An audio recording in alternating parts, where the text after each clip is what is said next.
Okay, just gotta retweet it. And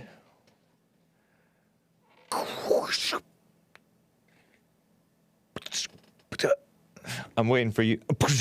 Nice. What's up, everybody? I am James Hake. It's 9:01 a.m. U.S. Pacific Daylight Time here in Los Angeles.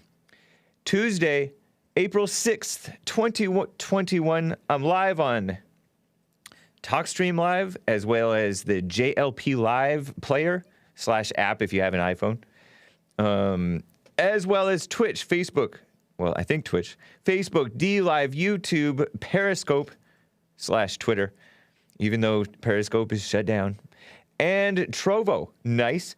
I have a hand-picked song selection for you. This is, just to a little begin the show. You know how I've been doing lately. This is by LN again. LN, Gary Murray, is the main guy there. And this song is Heaven Knows. I hope you like it. I think the boomers will like it. Enjoy. Might have to turn it a little up. Not sure.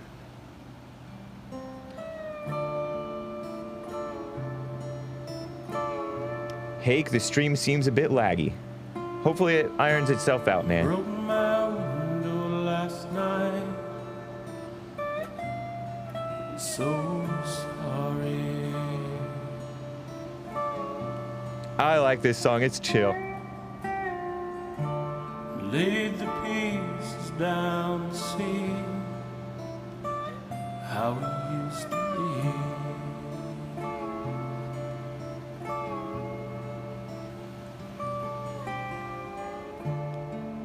Heaven knows we're broken out. We always were. Nice, relaxing folk music. Can't hear with these boomer ears, says Jim Justice. Cool song, Hake. Thank you, AD. Hope you're enjoying it. Hope the stream is fine. If not, we'll work through it. Don't worry. Don't worry. Yeah, this is LN. It's probably like 20-year-old song. I was listening to this like in late college. Right before I finished college. Stream is fine for me, says Tom New. Nice. Better be some upbeat for this hook, says Jim Justice. No, I think that's about all you get. Where I bleed myself dry.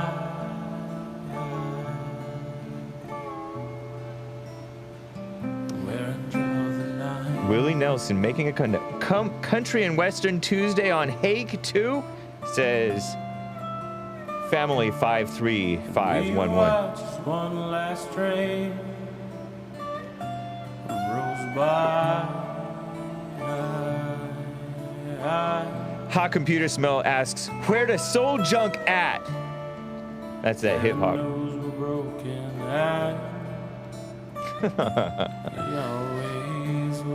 Sixto Reef Whited says it's a step up from Soul Junk for sure. Oh, come on. I like both. Yeah, Hake went to college and everybody's laughing at me for that. So anyway, guys, I will be taking your calls. 888-775-3773. I'm going to tell you about some mess. It's kind of, I think it's a good thing to point out mess going on and evil going on. It shouldn't get you down. It's good to see it. I'm going to cover Dan Cathy's antics from Chick-Fil-A from a year ago, really, and several years back, too. And the evil Trevor Project, which purports to prevent suicides amongst the LGBTQIA youth people. Is DMX okay? I don't know. It's like day 4, I guess, of his being on life support. I didn't realize that. Clarence Thomas, King Clarence Thomas, evil corporations against voter integrity. And did you hear that Andy No left the country? He had to flee the country because of the crazy death threats on him. I'm sorry, I thought this was America. Not anymore. As you might say, as you heard Daniel say and Jesse Lee Peterson, I want my America back, right? I want my country back. Anyway, guys, let's get on with the show. 1, 2, 3, 4. Oh, it's the Hake Report. The Hake Report. La la la. Oh, it's the Hake Report. The Hake Report. La la la. Hey, guys! Oh, it's the Hake Report. The Hake Report. La la la. Oh, it's the Hake Report. The Hake Report. La la la. So, how are you all doing? I am fine.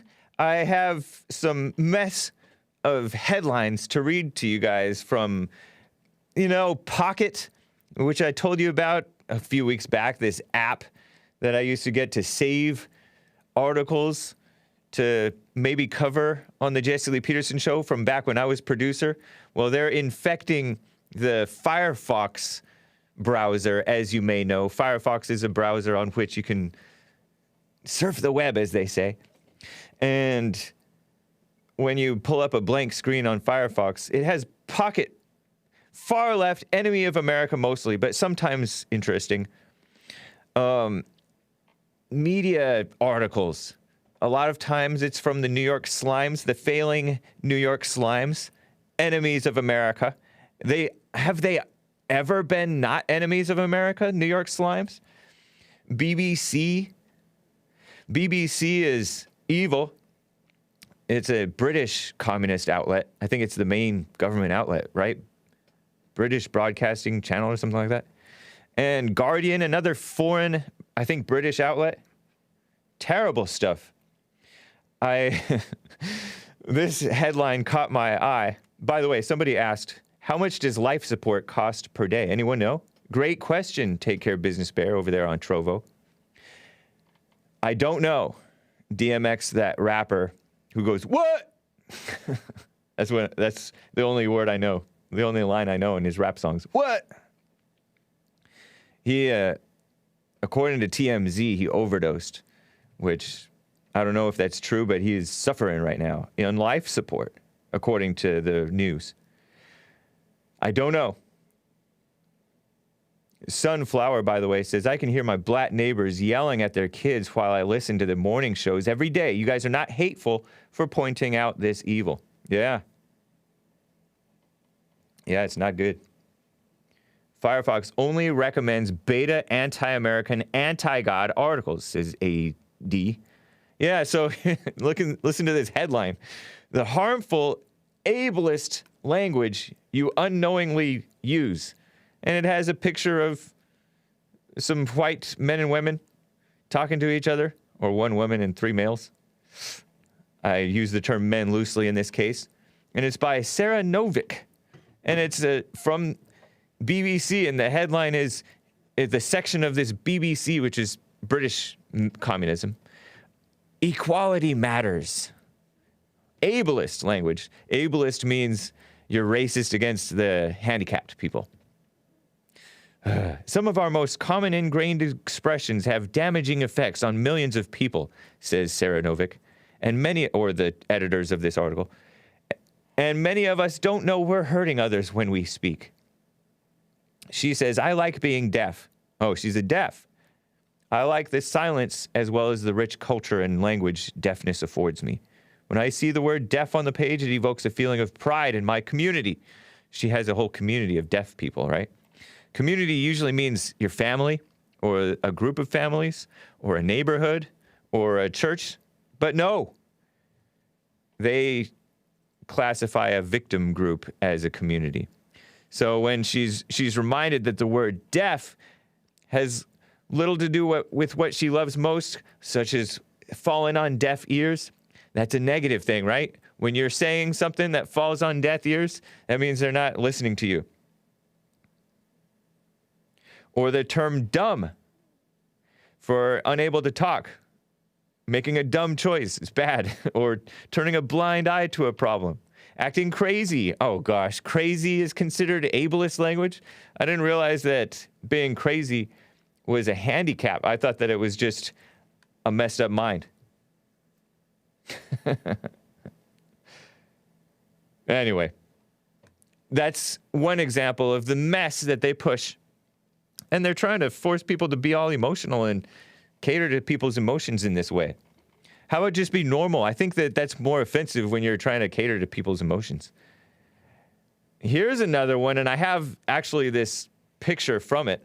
We have a baby on this. We found a baby on the subway. Now he's our son. But that's not just a man and a woman who couldn't make a kid. It's a gay couple from BBC, British News, right? Lucy Wallace wrote this article about gay guys. Danny Stewart was rushing to meet his what the heck? So-called boyfriend for dinner. That's cringy to even read out loud. Or even quietly. When he ran past something lying on the floor of a New York subway station, soon he would treasure it more than anything else in the world. In the year 2000. And it looks like a little black child. Abandoned black child. And two white or Jewish or something, gay guys, apparently adopted this kid. Why would a child leave a doll on the ground? And then he realized it was a real person. Gross. Propaganda. Feel-good propaganda about the gays. And then there was one that was kind of interesting. They sampled tap water across the U.S. and found arsenic, lead, and toxic chemicals. That's from The Guardian. Huh. I don't know how much of it to believe, but every now and then you get some interesting information. So anyway, speaking of this weakness that's promoted big time, you remember I mentioned, and I mention it a lot, Dan Cathy, this CEO of Chick-Fil-A. And actually, I think he's the son of the founder of Chick-Fil-A. Chick-Fil-A is that chicken sandwich place, fast food. It got big maybe 10 years ago or more. It's been around for 60 or more years, right? But they've really exploded in popularity. And then they got some hit pieces on them because this guy came out for normal marriage. He's a Christian, purportedly. He's been the CEO of Chick-fil-A, this Dan Cathy guy. And this is a story that's a year old, but it's something that I just want to highlight. Chick-fil-A's CEO since 2012. He's a disgrace. This is from The Sun, another far-left, foreign, sleazy outlet. Not always to be trusted, but I think this stuff that I'm going to present to you is accurate. And they have an article called, from June of 2020. This is right in the middle of the George Floyd riots that took place really around the world, but around the country, destroying businesses, smearing the cops falsely, and all that mess, right? Who is Chick-fil-A's Dan Cathy, and what did he say about racism and Black Lives Matter?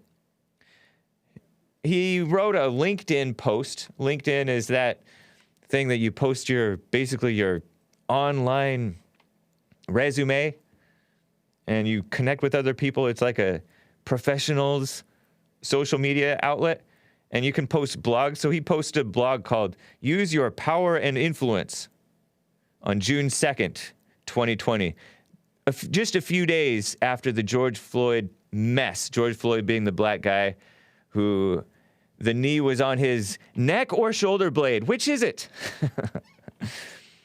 So Dan Cathy says that he's heard this phrase, "I am tired," too many times in his private conversations with black friends and colleagues in the last 72 hours. I'm tired. So he has dumb black friends who are tired of hearing about the injustice, violence, abuse that blacks are suffering. Give me a break. But he's probably in that world where they're pretending that that's real. Use your privilege is another phrase that he's heard over and over. And he says, he uses the Christian phrase, to whom much is given, much is required. Jesus said that, I think, about responsibility. When you're given multiple, like, it was called talents, but I think it was a sum of money. He who is trusted with little will be trusted with much. But anyway, his wording is use your power and influence. Not so much your privilege, because he doesn't like that. But he's pretending that George Floyd was killed. There's no actual, in my mind, it's up in the air whether he was actually killed or he brought it on himself, right? They called it a homicide because I guess the overdose combined with the stress of being arrested and resisting that arrest and asking to be put on the ground, which means they're going to be sitting on you. He's been arrested before. And then Ahmaud Arbery, the guy who ran from the citizen's arrest, and then he fought with the young man over the shotgun, got himself shot and killed. I don't know if the guys were wrong in what they did, but he brought it on himself. He could have just been like, hands up, don't shoot. I doubt they would have shot him. And they're pretending that he's pretending that that's horrifying and it merits our outrage. Just mess, right? He put that out on LinkedIn. It goes on and on. So this is an article from The Sun from Fionnuala O'Leary. I don't know if that's an Irish woman or Black Irish or what. A news reporter for the sleazy outlet The Sun. Out June 19th, 2020, just less than a year ago. Cathy said white people, Dan Cathy, right? This is a male. Said white people should be ashamed of their racism. And he said this amid widespread civil unrest in the United States. And I'm going to tell you something I didn't know about the context of this. He had like a dozen stores vandalized, and then he goes and apologizes to these people. What an evil, dumb, weak idiot. Cuck! That is someone who surrenders to evil, pretending that they're good guys. His emotional plea came after a dozen Chick-fil-A restaurants were vandalized by so-called protesters. Protesters don't vandalize. That's called rioters. Rioters, decrying the recent police custody supposed killings of two black men, George Floyd and Rayshard Brooks. Was Rayshard Brooks the guy who was sleeping was he the one who was sleeping inside of a drive-thru? He was blocking a drive-thru, I think, at a Wendy's or something in Atlanta area, I think. And then he resisted arrest, stole a taser, shot the taser at the cops, ran away, and he had the taser, was pointing at them, and he got shot and killed. And they're pretending that that was they're pretending that that was unjust. And George Floyd, too. He was acting a mess. Hake said, cuck. I don't mean it in the bad way. No, Chris Anderson, don't say that. I'm not using it in that sense. Red pill XX. Maybe I should stop using that term. Stop that. Anyway. It is a vulgar term. I don't like to use it too much, but it's vulgar what these people are doing. This is as bad or worse than what you guys are describing. Cathy is the billionaire son of Chick-fil-A founder S. Truett Cathy. He's reportedly worth $7.1 billion as of June 2020, according to Forbes, which is another far-left enemy of America outlet. Forbes is. Cathy's chairman and CEO of Chick-fil-A, the fried chicken juggernaut his dad founded in the 60s. Became CEO in 2012. But his comments about the LGBT community caused uproar that year. Yeah, the Chick-fil-A boss criticized so-called same-sex marriage, which doesn't exist. It's not real. Prompting some politicians to block the chain from expanding in certain areas. He had said during a controversial, supposedly so controversial, which just means common sense conservative, radio interview. He said, quote, and this was a good quote, "We're inviting God's judgment on our nation when we shake our fist at him and say we know better than you as to what constitutes a marriage." That's right, because same-sex marriage doesn't exist. It's not a real marriage. Cathy, though, Dan Cathy, now he supports the so-called, well, at least as of last year, anti-racism demonstrations stemming from Floyd's brutal arrest and death in Minneapolis, as the stupid sleazy outlet, The Sun calls it, was not a brutal arrest. Kind of brutal to watch him suffering and dying, but life is brutal, and cops are supposed to be brutal, honestly. Cathy slammed racism. He slammed racism. Oh, gosh. During a round-table panel discussion at Passion City Church in Georgia with so-called Christian rapper who's black, Lacrae. I don't think that this guy is a real Christian. He's just another phony black. But, and the church's founder, Louis Giglio. Giglio? I don't want to say that word. There's Lacrae. Looks like Joel.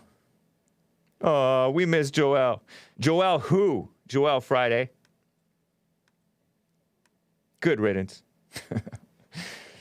I'm playing. Joel's cool. Lacrae, not so much. He might be a nice guy, but he's misguided and pushing evil. By the way, Asmodor says, my grandparents were sharecroppers and subsistence farmers. What was I given for which I'm required to kowtow to blats? Good question. Cathy is one of those I'm gonna wash black people's feet to prove I'm not racist, you fake Christians. Yeah, listen to this.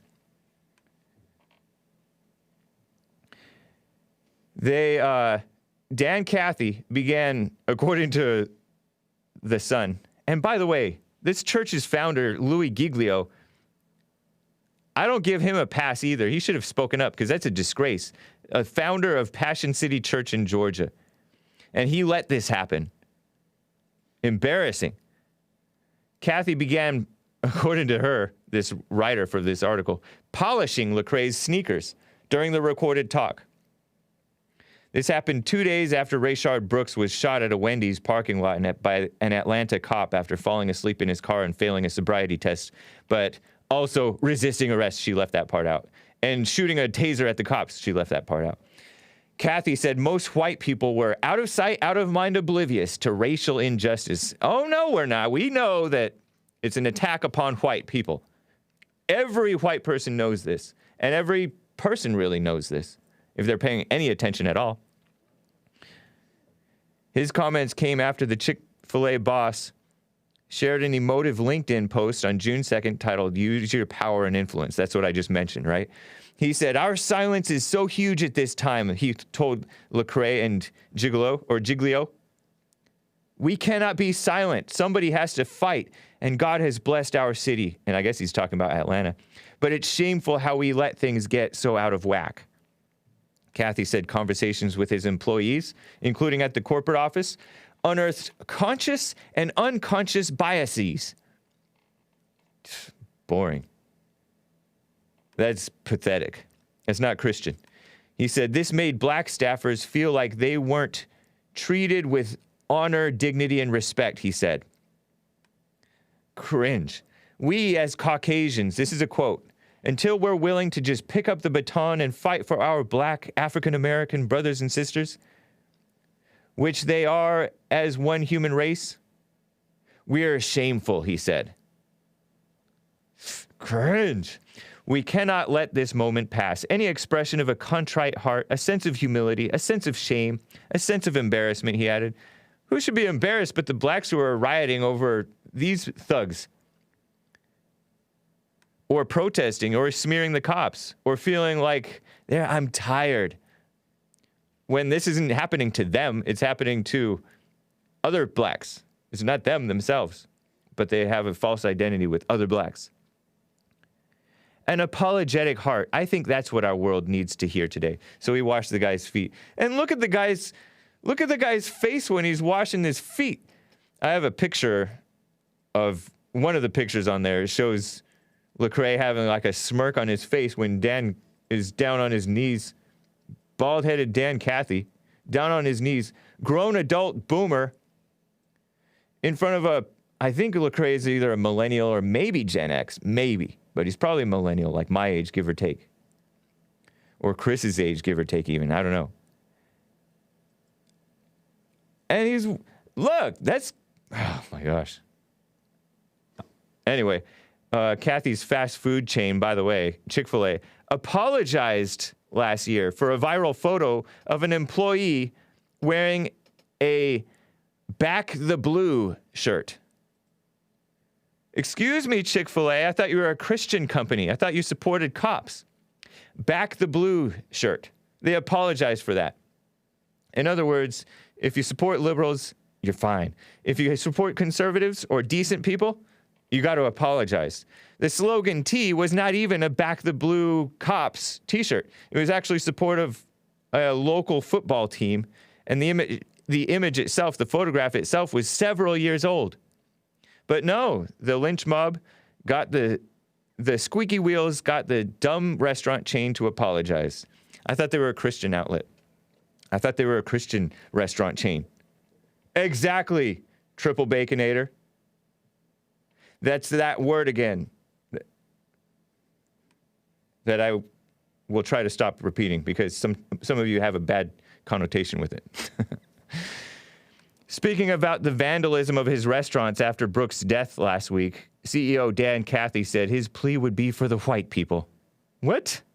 Rather than point fingers at that kind of criminal effort, it would be to see the level of frustration and exasperation and almost a sense of hopelessness that exists in some of those activists within the African American community. So he feels sorry for the criminals and for the sleazy people who have no business feeling at all like victims. He described how Chick-fil-A has worked to improve the most distressed zip code in Georgia. Yeah, that's what businesses do generally. They bring jobs to an area. The company also donated money and resources to local businesses and institutions and is helping plan redevelopment in the area. What a shame. So that's Dan Cathy for you. Looks with his beady eyes.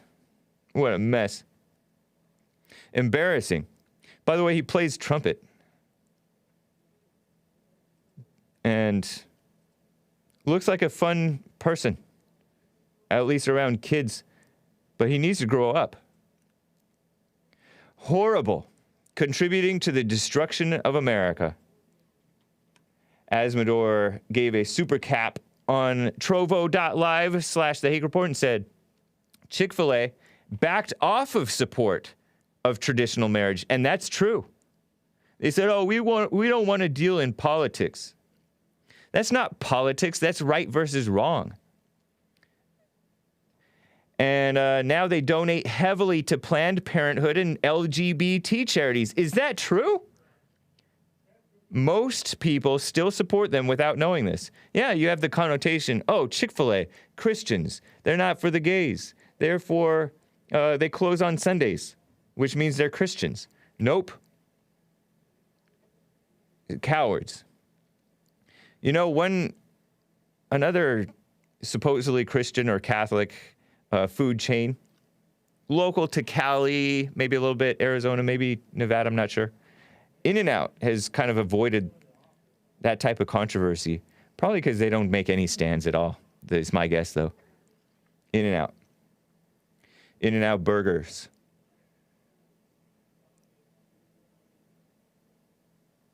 So, anyway. Cobra Koi. I keep on forgetting. Thank you. Shout out to Joelle Friday, who said Cobra Koi 99.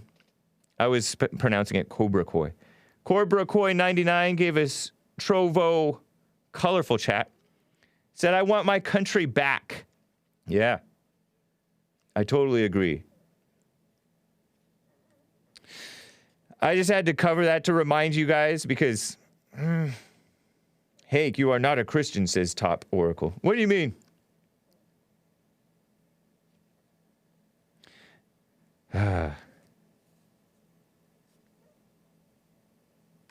Top Oracle is Joe Kenyon. Oh, okay. That's funny. Thank you for the tip, Daniel. All right. So speaking of gay, I was reading to you guys in Hake News about the Trevor Project. the Trevor Project is one of the people who applauded that Governor Asa Hutchinson. I mentioned this in Hake News at the end of hour one. Asa Hutchinson, who I thought of as, I don't think of many politicians as strong, but I had a generally positive view of this guy. He's the governor of Arkansas, and he vetoed a bill banning LGBT madness pushed on children.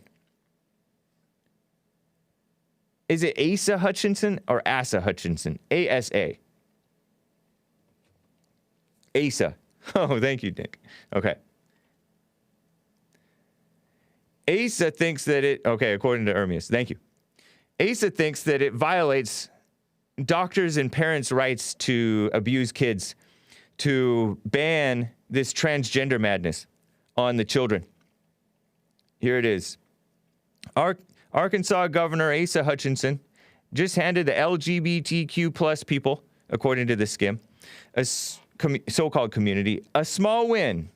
Yesterday, Governor Asa Hutchinson, a Republican, vetoed an anti-transgender bill passed by lawmakers last week. The SAFE Act, meaning Save Adolescents from Experimentation Act, would have banned, quote-unquote, gender-affirming medical care for transgender youth, puberty blockers, transition surgery, mastectomies, and yes, they do that to underage people too. It does happen. I think they do it to the boys too sometimes. Doctors giving this type of care, as they call that care. They pretend that abortion is reproductive health care. No, it's not. And this transgender madness, that's not care. That is doing harm. The Hippocratic Oath, doctors are supposed to do no harm, right? Doctors who do this under this law, if it were to pass, which it might pass actually, despite the veto of this governor. Asa Hutchinson, can you look him up? I can't remember what this guy looks like. He called it a vast government overreach to have doctors lose their licenses and to outlaw this, ban so-called gender-affirming medical care. Ridiculous. He said it would interfere with the rights of parents and physicians, which most of this stuff is interfering. The promotion of this madness is interfering with the rights of parents and physicians because they go around the parents' wishes to do this stuff. They definitely go around the father's wishes because usually the father's not for it, the mother is. And in some cases, it's not even the real mother. Do no harm and no child abuse. He thinks that that's government overreach. Here's a pic of Asa Hutchinson. Huh. But he did, to his credit, he did sign two other bills. Well, I mean, these aren't really much credit. One of them bans transgender women and girls, which means boys, males, from participating on female sports teams. I think they should let them do that, since the females are the ones who vote for this madness. I don't know about the girls. I don't know if you want to punish the girls, but the adult females in colleges, those females in colleges, they vote like that. They vote for this madness. Anyway, the other one allows healthcare workers, and this one is ridiculous, that they even have to make a law allowing these people to do this, to refuse treatment on moral or religious grounds. By the way, speaking of, somebody says, that shirt is your color, Hake. Thank you, Chrissy.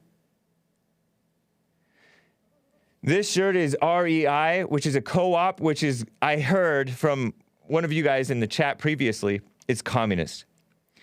I already own the shirt, though. I didn't know. REI is Recreational Equipment Incorporated, and it's basically outdoorsy clothes, right?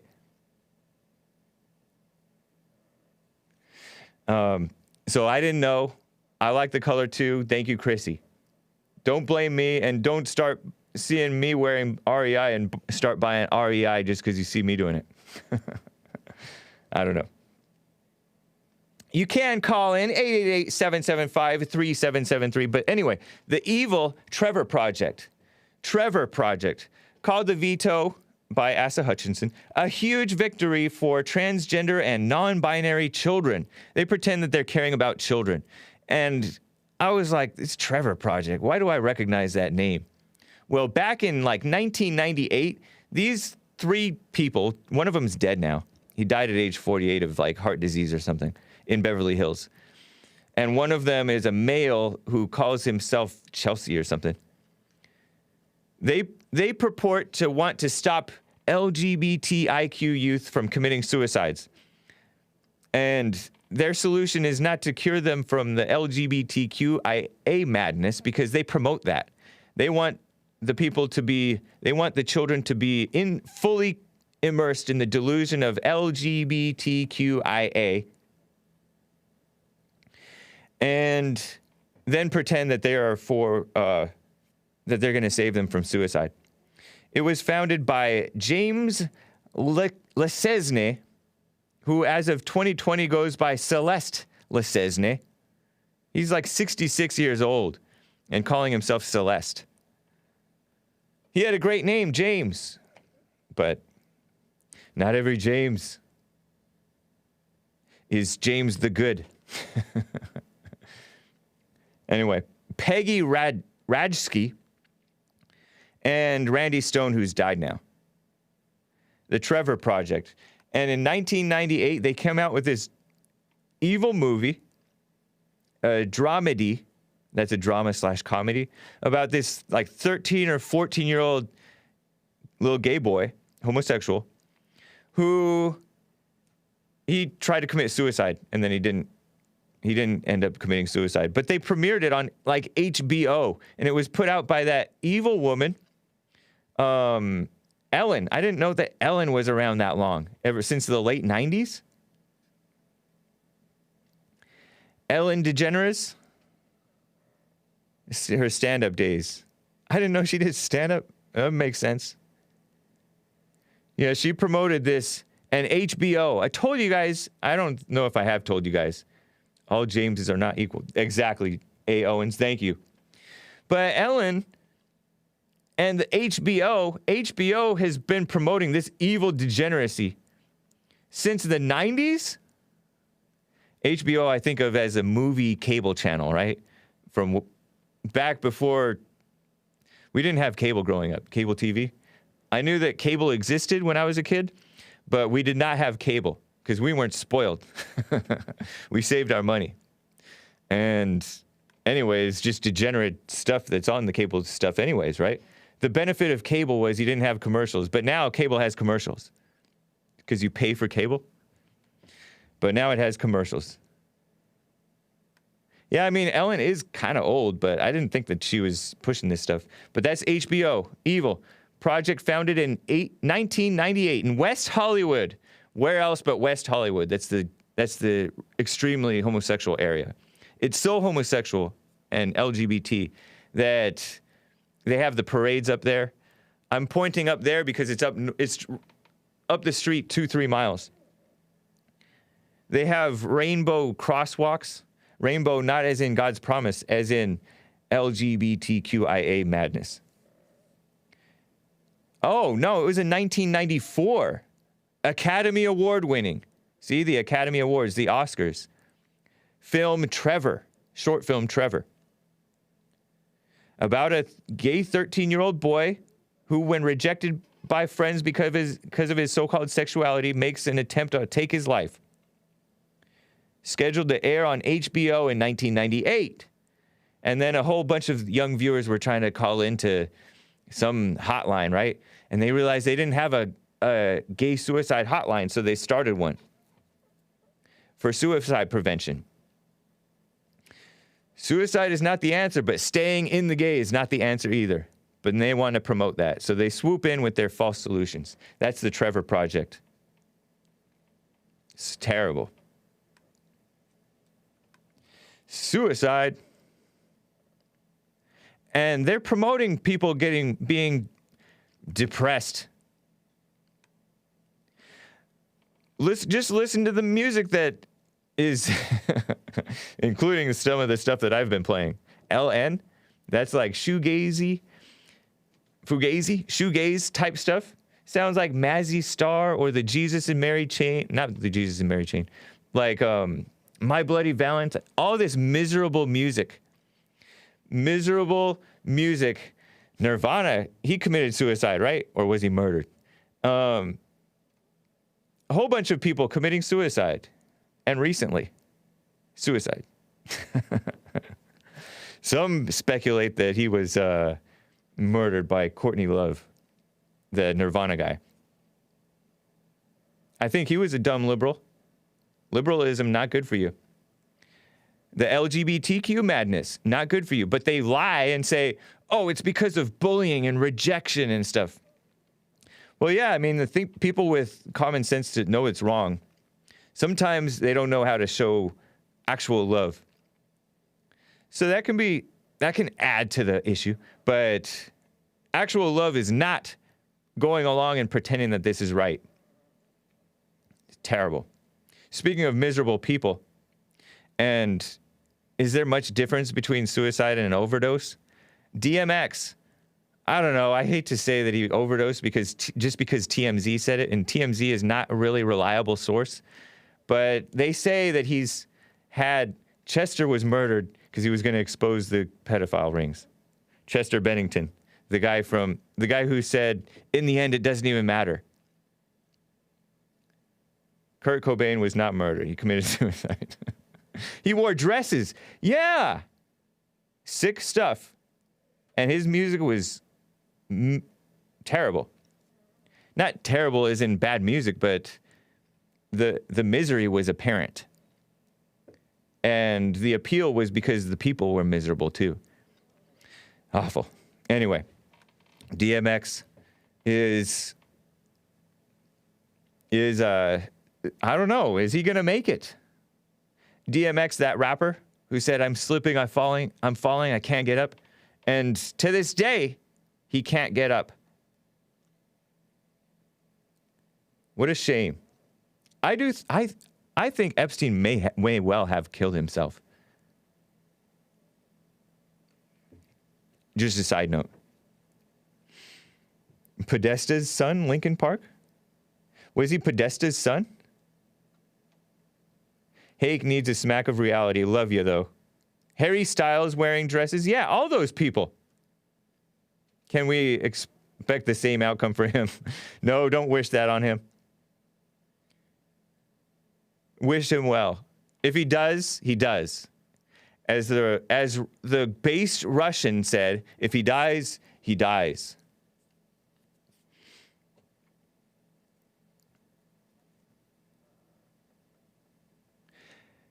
DMX's condition hasn't changed much since Saturday, though, according to reports. If you care. Maybe none of you care, but he might well be brain dead. He lost a lot. He had a crazy heart attack, and doctors said that he lost a lot of oxygen to his brain, and that can put you in a vegetative state and make you brain dead. Chris Cornell's wife said that he was fine until the antidepressants, says Jim Justice. Another bad aspect that shows you that, do you really want to trust these doctors who pretend like they know what's right for the LGBTQ stuff, or for the COVID thing, or for the abortion and all that stuff, or for the antidepressants or pain medication, stuff that George Floyd was hooked on in his weak self? He was physically strong, but mentally and emotionally, spiritually weak.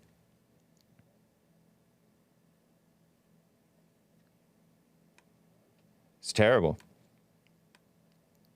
Anyway, I think that it's fine to be covering this stuff. Is this depressing to you? I don't think it should be depressing. I think it's good to know what's going on. I was thinking about that. I'm like, I talk a whole lot about negative stuff. And people talk about, oh, you're always negative about the blacks. Not true. And you're never negative about the whites. Not true. And you're all into your whiteness. Those are the people who are into their blackness, really, who are saying that stuff. Cobain was a talented young man who was ruined by modernity and succumbed to his own weakness. Yeah, I think that he was probably raised kind of weak. They say the same thing, honestly. I've heard a wise man say the same thing of another great musician, the King, loved by all, Elvis Presley. I heard that he was a good boy, a country boy, a truck driver, but he was not able to handle life.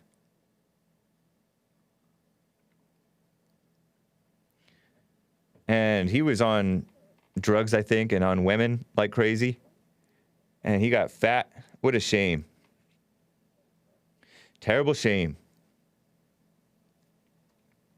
Did Epstein do a backflip suicide? That's kind of dark. That's kind of dark. Lin Yun Chin says Jesse's claim to bad memory is only evidence of his not being emotional, since it is emotion that engraves memory, says Lin Yun Chin. Yeah, very true. You'll notice that the stuff that you remember most is the stuff that is that got you mad or traumatized you in some way. And therefore, when you bring up something that's ancient history, women do this to guys a lot, and they'll read stuff into stuff that happened, that they'll pretend that something happened, or they'll think that something happened when it didn't happen. They'll pretend like they can read the guy's mind, and they'll say, "Oh, you did this and this and this," and the guy has no clue what she's talking about. That happens because you may offend somebody and it's no big deal to you. You may not even realize that you offended the person, and they hold on to it and they think their mind goes crazy. Soul junk cannot self-determinate. That's right, because he's a Christian. Colin Barrett. Soul junk, for those of you who don't know what I'm talking about, is the white Christian. For a while he was doing this hip-hop rap stuff. He took on completely the black vernacular. And he did it better than many blacks. This rap stuff. Weird rap. But I like it. Soul junk. Anyway, here is a good example, though. Despite that, I think it's good to point out the evil stuff. Elvis died from Southern cooking. Yikes. I love the South, but yeah, there is a weight problem over there. Clarence Thomas, anyway. Clarence Thomas, the Supreme Court Justice, Clarence Thomas. I mentioned this yesterday, but I have a little bit more details for you today. He suggests that Facebook and Twitter could be regulated like utilities, and I hinted about this before, like a cell phone. You know? They're trying to take away people's bank accounts here in America, and internet access and all that stuff, and Uber and Lyft.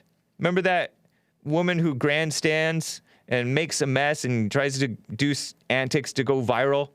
She's a pretty conservative person, pretty brave, but sometimes she's, in my opinion, maybe go too far at times. But Laura Loomer, she got Uber and Lyft, I think, banned her because she's like, I can't find a non-Muslim driver in this town. She was over in New York or something. Well, should those be public utilities that you cannot refuse them? Unless they're just constantly problem customers. But I bet you, as a customer, she's quite polite. She just talks big on social media. And people can't take her freedom of speech. Anyway, the Epoch Times reports that Clarence Thomas made this point about possible regulation of Facebook and Twitter during the 12-page submission as the Supreme Court issued an order that rejected a lawsuit over Trump's blocking of certain Twitter users from commenting on his posts before his account was taken down. Remember that? Trump blocked people, and they said, you can't block people, you're blocking public access to you on Twitter. Oh, Twitter is public access. Is that what you're saying? The Supreme Court said the lawsuit should be dismissed because Trump is not in office, and he was kicked off of Twitter. He's blocked from using Twitter. Twitter blocked him. So is Twitter violating the right for people to access the president when he was president? Maybe is he still the rightful president? I don't know. Coming after the Second Circuit Court of Appeals had ruled against Trump. So here's the quote, part of the quote from Clarence Thomas. And he wrote in a 12-page submission, man, today's digital platforms provide avenues for historically unprecedented amounts of speech. That's true, including speech by government actors. Also unprecedented, however, is control of so much speech in the hands of a few private parties. He wrote this on Monday. And Epic Times, which I will have in my blog post, thehakereport.com/blog, they have a link to the PDF of his thing so you can read the whole thing for yourself. We will soon have no choice but to address how our legal doctrines apply to highly concentrated, privately owned information infrastructure, such as digital platforms. You understand what he's saying? He said, the law doesn't really have laws about this, but we're going to have to start dealing with this. He said, some suggest digital platforms like Twitter or Facebook are sufficiently akin to common carriers or places of accommodation to be regulated in this manner, such as telephones. The public square, right? I've been arguing with Dylon over this, and Dylon sounds like he's right. Dylon being my former de facto producer. Dylan Volk. Thomas made reference to the respective owners of Facebook and Google by name. Mark Zuckerberg, whoa, he named him. Larry Page and Sergey Brin. Although both companies are public, one person controls Facebook, Mark Zuckerberg, and just two control Google, Larry Page and Sergey Brin, he wrote. He agreed Trump's Twitter account did resemble a constitutionally protected public forum in certain aspects, he said. He noted that it seems rather odd to say that something is a government forum when a private company has unrestricted authority to do away with it, possibly referring to Twitter's ban against Trump after the January 6th mostly peaceful protest. Am I right? Yes, I'm right. Any control Mr. Trump exercised over the account greatly paled in comparison to Twitter's authority, dictating in its terms of service to remove any account at any time for any or no reason, he added. Twitter exercised its authority to do exactly that. Yep. He said modern technology isn't easily addressed by existing laws and regulations, but he said the Second Circuit feared that then President Trump cut off speech by using the features that Twitter made available to him, blocking the people, right? But Thomas said, this is Clarence Thomas talking, if the aim is to ensure that speech is not smothered, then the more glaring concern must perforce, I don't know what that means, be the dominant digital platforms themselves, as Twitter made clear. The right to cut off speech lies most powerfully in the hands of private digital platforms. Yup. The extent to which this power matters for purposes of the First Amendment and the extent to which that power could lawfully be modified raise interesting and important questions. Nice, Clarence Thomas. He noted big tech firms, that's being Twitter, Facebook, Google, Alphabet, Amazon, I would say. I add them in. YouTube, have a vast amount of power over the flow of information, even books. Yep. He said it does not matter that Amazon, Facebook, Twitter, and others are the only ways in which to distribute, not the only ways in which to distribute speech, as long as their power to do so is unequaled. He said a person could always choose to avoid the toll bridge or the train and instead swim the Charles River or hike the Oregon Trail, he wrote. But in asserting whether a company exercises substantial market power, what matters is whether the alternatives are comparable. Yeah, swimming the river or hiking the Oregon Trail does not compare to taking the bridge or the train. For many of today's digital platforms, nothing compares. Thank you. Some sense.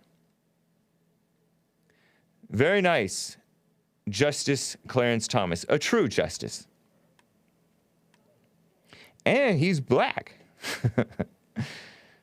The one good thing am I right? One good thing that George H.W. Bush did, appoint that guy. And I suspect that he appointed him because he's black. But thank God Clarence Thomas is not into his blackness. He's into what's right, I think. Seemingly. Based? Agreed. Lin Yan Chin says, my mind has poor memory, so it is less intellectual than it is observant. Intellectual is just the state of being memory or fact fixated. Memory fixated or fact fixated. Interesting notion. Due to the pressure of loud emotions obstructing perception of the present moment. Interesting. Yes, that means high education is only high trauma-based regurgitation capacity. Interesting. Thank you, Lin Yan Chin. You guys follow that? That was a super cap from Lin Yan Chin that I had not caught. Appreciate that. Okay. We're at a few minutes till the top of the hour. Let me take a quick break, and then I will get to calls, and then I will cover more of these evil corporations. And Andy No left the country. Did you know that? It's wild. It's so evil. And I don't know much about Andy No, but I know that he's trying to do some honest journalism, right?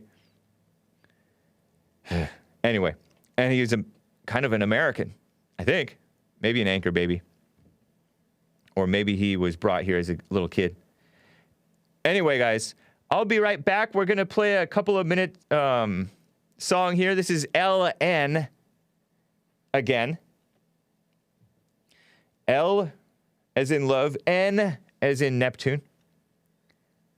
And the song is called California. Enjoy this song, and I'll be right back in a couple of minutes. Hang tight. I may never make a lot of money, but I got a Bible behind my bed,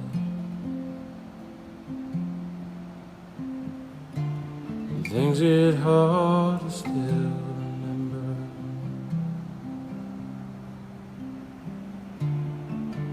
The words my father said, and I've never been to California. I have no use for all that gold. This old mine is where I'll spend my life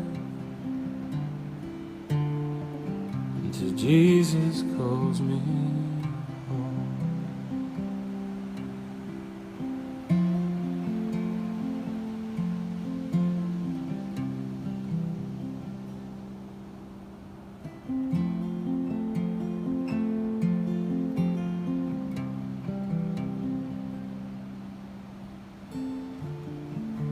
My father was a miner, lived and died in a cold, dark hole. Someday I pray I'll see him again. Let the Jordan wash off this cold. And I've never been to California. I have no use for all your gold, but I'll have a mansion on the hill one day when Jesus calls me home. And I'll have a mansion on the hill one day when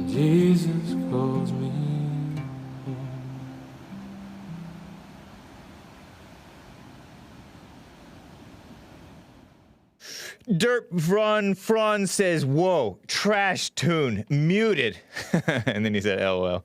Nice. This music is better than the usual, says Lin Yen Chin. And somebody said, whoa, finally. I like this song, Hake. Now we're talking, says Chrissy. Top Oracle says, Hake likes his mellow music. Yeah, it's a nice song. That was California by LN. Hot Computer Smell gave a super chat and said, go ahead and spin some of that soul junk for the break, man. That's kind of you, Hot Computer Smell. Thank you. I think she'd rather listen to soul junk than Earl sometimes. Jib Jab says, I'm disappointed in you, Hake. Jor-El would never have done that. Same goes for Chris. And what are you talking about where I'm like, Joel Friday who? Good riddance. These are super chats. Before I get to Joe in Phoenix, Arizona, he's coming up shortly. Sixto Re-Whited says, on that Pocket article, our language is under attack. Yeah, very true. The Biden administration got rid of alien in unaccompanied alien children. They're calling them unaccompanied migrant children or something like that.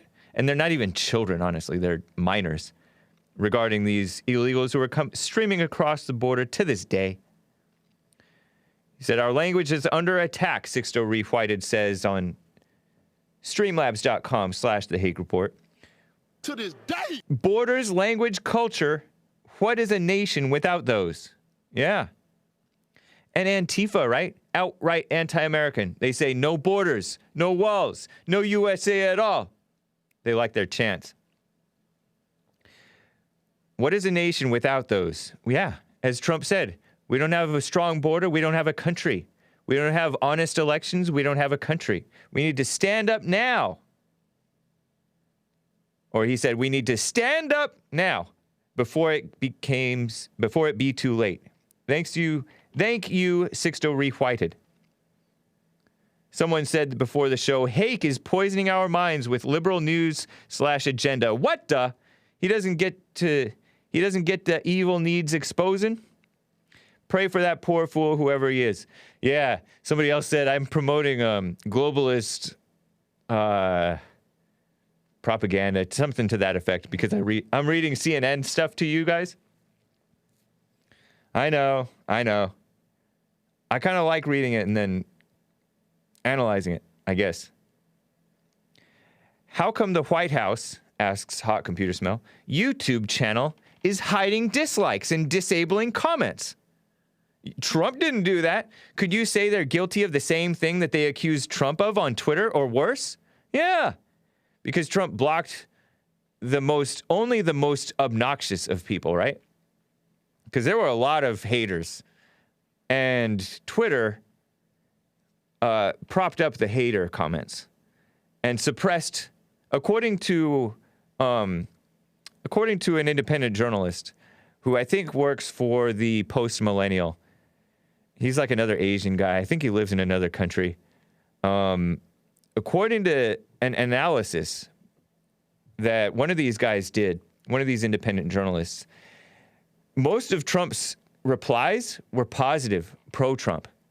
But they suppressed those and amped up the negative, which, I mean, I would be a little surprised if most of Trump's stuff on Twitter was positive, because it seems like it's mostly liberals, but maybe it's just the algorithm.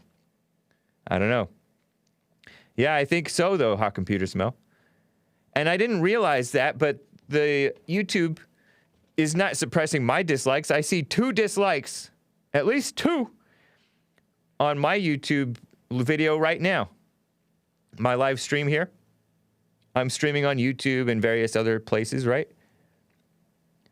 And so the White House YouTube, which is now supposedly owned by the so-called Biden-Harris administration, they hyphenate it and put include Harris in it.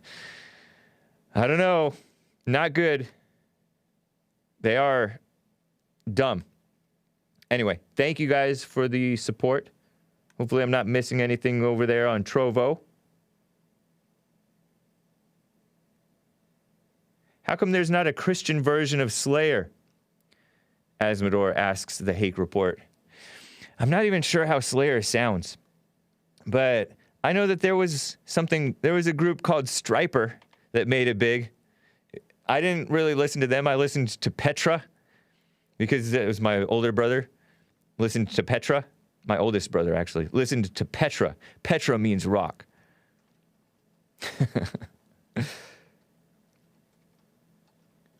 Hot Computer Smell said, Hake read my super chat extra white when it wasn't written that way. Which one? There's Christian death metal bands. Yeah. Oh, okay. Before I get to Joe, hang on, Joe. I appreciate you hanging there. Can you clarify the difference between death metal and black metal? I'm so glad you asked, Hake. Yeah, me too. Death metal is usually as the Cookie Monster vocals, the low kind of stuff, and usually the guitar tone is heavier. Okay, death metal. Yeah, on the death metal side. So think of just like it's lower, like the lower tone. And Yeah. then the black metal is going to have kind of like more of a screechy vocal, high pitched vocal, and the guitars are sometimes they're heavy, but also they're kind of more a little more tinny sounding or scratchy, similar to the vocal sounding. Yeah. And sometimes they'll include some more melodic elements or some keyboards, some more ambient sounding stuff, synths, symphonic elements, things like that. And that's black metal. That's black metal. And is one more from like a certain country or area of Europe? Yeah, the Nordic. Yeah, there was a big scene in like the Nordic countries, like Norway and Sweden. That was kind of the origin of it, so to speak. But yeah, now For it's black, that's for black metal yeah, specifically. that's for black metal. Death metal, I would say, is more of an American thing. See, guys? Countries in decline. Countries in decline, but there's some. Were you familiar with Extol? Extol? Yeah, it was a I'm tooth not and sure. nail band, Christian band, Oh, okay. and I think they were based on your description. I would call them black metal, Oh, really? kind of melodic. Really? Yeah. Oh no, I've never heard of them. And I mean, I'm familiar with some Christian metal bands. I'll play some next week after I get through with my LN Library. songs. Yeah, because I've actually been wanting to play some Extol, but I know that the YouTube is going to recognize it, but it's fine, right? As long as it doesn't get blocked, I don't think they'll block it. That's my main concern, is I don't want to play some music and then it gets blocked or I get my channel deleted for copyright violations, which I don't think will happen. Right. Yeah. I mean, their technology is pretty good these days. But I mean, you're not playing I don't know who's a pop artist, Right. like a Kanye song or something like Yeah. I think they will catch this one. They caught my Soul Junk stuff, actually. that. Oh, really? Yeah. They're good. Because, yeah, they are. Soul Junk is good, or the algorithm is good, or both? Both, sure. Thank you. All right. Thank you, Joe, and so I don't know, there may well be I don't know how Slayer sounds. Is there a Christian band that you're familiar with that sounds like Slayer? Yeah, they're like a thrash metal kind of band. I don't know. No name is coming to the top of my head, but Yeah. I mean, there is Christian metal bands, that's for sure. Right. Like As I Lay Dying. I've heard of them. That's kind of a Christian. Yeah. Striper was extremely weak and feminine. I would not doubt that. Yeah, they were Says like hair Asmodor. metal. Yeah. And hair metal, is that like, interesting? I'm not sure. How would you describe hair metal quickly? It's like pop metal. Like, Okay. And they dress like women. Yeah. Sort of glamish, maybe? Yeah, in the glam. Yeah, they're into glam. They wear makeup. The hair is big, and they wear like frilly clothes. And Right. yeah, it's very poppy sounding, but they just use electric guitar and maybe some, raucous drums. That's about it. It was weird because I didn't think of Metallica as being very metal. But would Metallica be considered metal? Yeah, definitely. Okay. Yeah. I just considered them like, I don't know, hard rock or something. But a little bit of metal-ish. The stuff from the 80s especially is Okay. that's definitely Right. definitely metal. The latter stuff is the stuff from the 90s especially was kind of in like the hard rock territory. Yeah. All right. Well, thank you, Chris. I may be talking with him more about this stuff because it's interesting to me because I got into more like the punk rock stuff, but I got into a little bit of metal. Anyway, I got to get to Joe in Phoenix, Arizona. He's been on hold for a little bit of time now. Joe, thanks for holding. How are you? Good morning, James. Good morning. Did you ever listen to the Newsboys, Christian band? I did. My brother bought me their album called Going Public. Yeah. And I really liked them. In 7th and 8th grade especially, I really liked them. Freshman year. Yeah, I saw them in concert. They were excellent. Yeah, they were from Australia. And I didn't know that. And I think Steve Taylor, who's like this big Christian name from the old school, and maybe to this day a little bit more underground, creative guy. He did some good. I'm not sure if he was as involved in Newsboys' lyric writing, but it was kind of creative along the lines of Steve Taylor stuff. He was kind of a funny guy, but also sort of an edgy Christian guy. It was cool. Yeah, I liked Newsboys. See? Nice. More common ground between us, James. Good. Yeah. Anyway, 2 good news stats for you. Recent FBI stats. They've been tracking for 20 years. There's 67% in black-on-black homicides decline.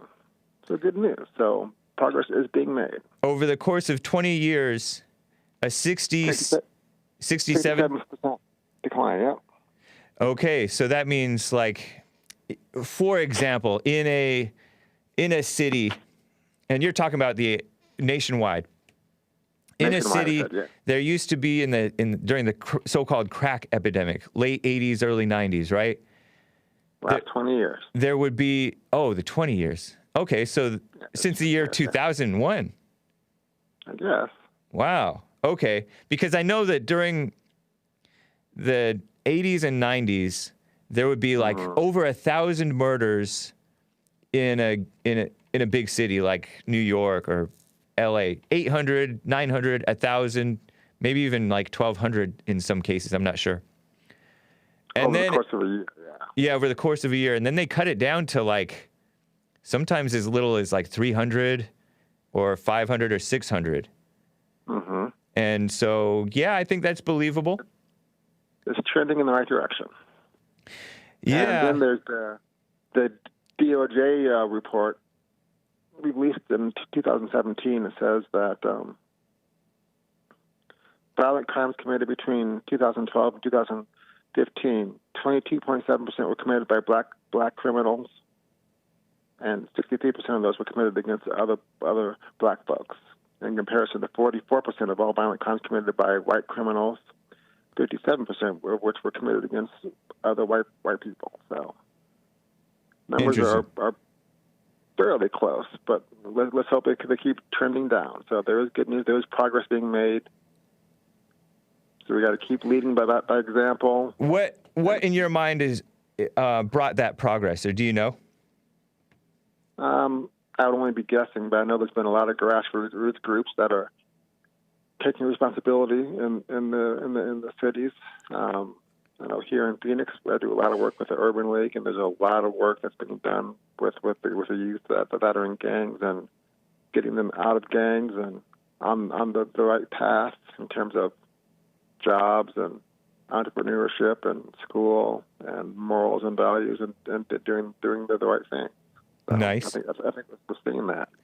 Are you aware of the Black Lives Matter spikes in crime that have taken place after Black Lives Matter gets, influence? Well, as you know before, James, I am not a fan of BLM at all. They have a radical gay agenda that I think they're trying to destroy black men and black families. So I'm not a fan of them at all. Yeah, I know that. But are you aware of the spikes in crime after they get influence in the government, such as after the 2014, 2015 stuff, and then the more recently the 2020 riots? Crime spiked again after those politicians started kissing up to Black Lives Matter, And, you know, there were these prosecutions of cops, for example, the Freddie Gray one, and in Ferguson, Missouri, too. He wasn't prosecuted, but it was, you know, the DOJ came down hard on Ferguson and stuff like that. And crime spiked. Read more about that, but I was not aware of that now. Yeah, crime spiked a little bit after all the credence given to Black Lives Matter during the Obama administration and then also during the Trump administration. It hit like 90s levels of murders, I heard, according to independent journalist / activist Vincent James. I saw an article that he put out, and he doesn't just make up stuff. So it is an increasing problem at least in pockets. The overall trend may be going down, but this development of supporting BLM is not a positive element, as I know that you agree. And crime is not the only evil, as you well know. This LGBTQ madness and this emasculating of the men. I think that it's not just black men. I think there's a concentrated movement to emasculate all men. I agree with that for sure. Yeah. You know, it's like the black community and all of the communities in America are going through different phases I believe that we're all in decline, including the black community, regardless of whether the crime has gone down. The moral character of blacks, I think back in the 90s and 2000s, I don't think blacks were supporting the homosexuality to the extent that they're open to it now. Well, I mean, it's like in our last call, James. I mentioned to you an artist named Leon Bridges. He sings real, ballads and good music, wholesome music, right? Yeah. But folks don't know about him. But this little Nas X idiot who's on there doing disgusting, immoral, gay nonsense. He's super famous, right? Right. Drives me nuts. Drives me absolutely nuts.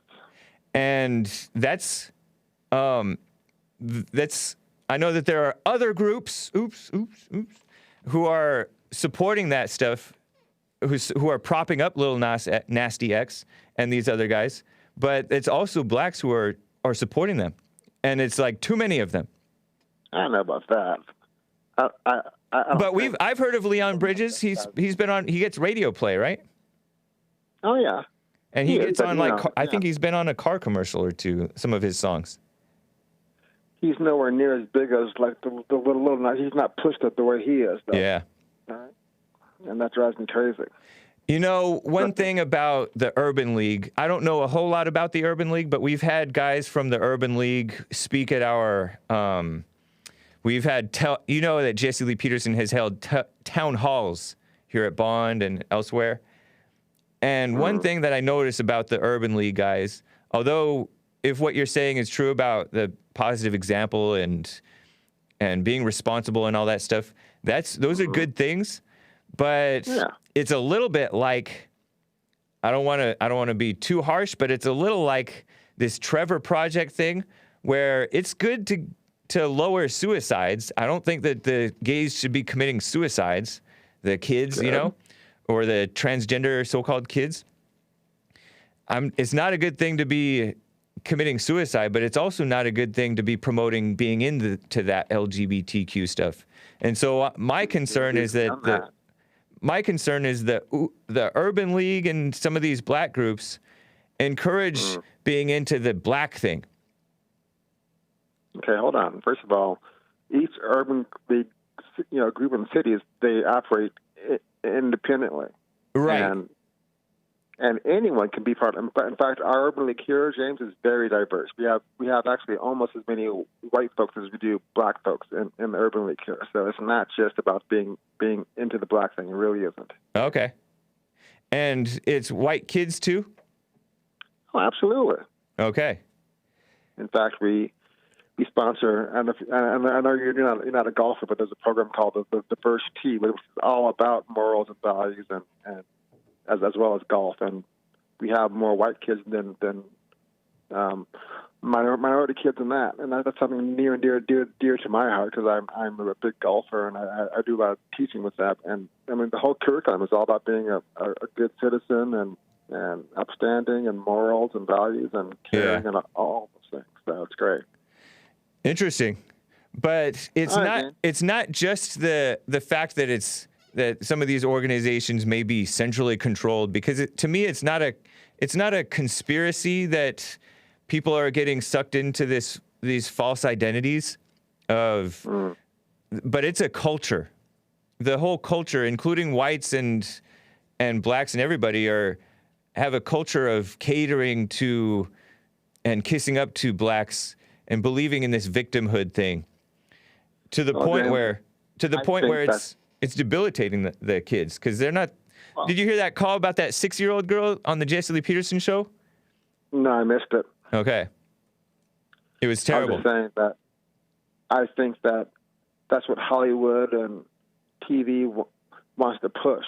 You know? And it's, instead of fighting each other, you and I or me and Jesse and all that about, white black things. I mean, we need to, as men, be standing together and pushing back on Hollywood, and really it's the haves versus the have-nots that's doing all this. It really is. I don't like this haves versus the have-nots, although you are right that the people who are in the so-called worldly power are the ones pushing this madness.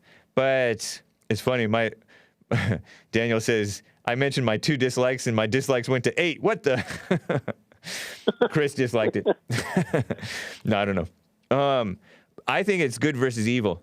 And there are some decent haves, and there are some mostly indecent. I think most people are evil.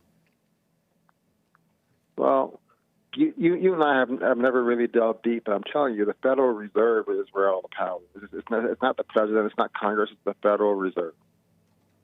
And there's a whole lot there that we should discuss someday. But I've been on too long, so I'll let you go. Okay. Well, thank you, Joe. Appreciate it. Have a good day. You too. All right. Take care. Bye-bye. Bye. Chris says, based? Yeah, I'm not for the Fed. I don't see the Fed as being the ones who are. I mean, I know they have a lot of power, but you can't just blame the Fed, because look at you have to hold each person responsible for the evil they do. And there's a whole lot of evil being done, like he said, in Hollywood, and like he said in the on the political stage, but you got to blame the individuals. That's my problem with some of the Jew critics.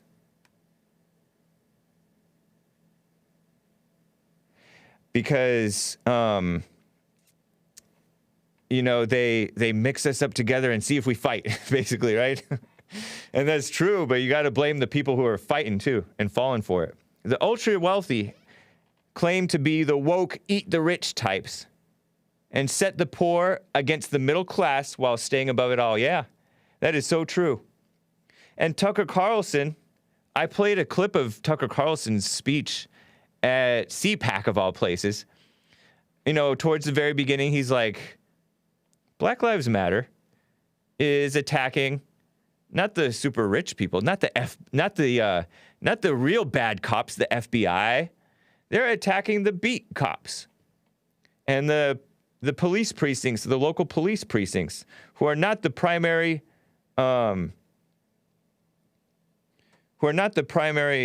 perpetrators of injustice, although they do a little bit. They arrest you for not wearing a mask and stuff like that, and they take away they arrest 19 dislikes now. What?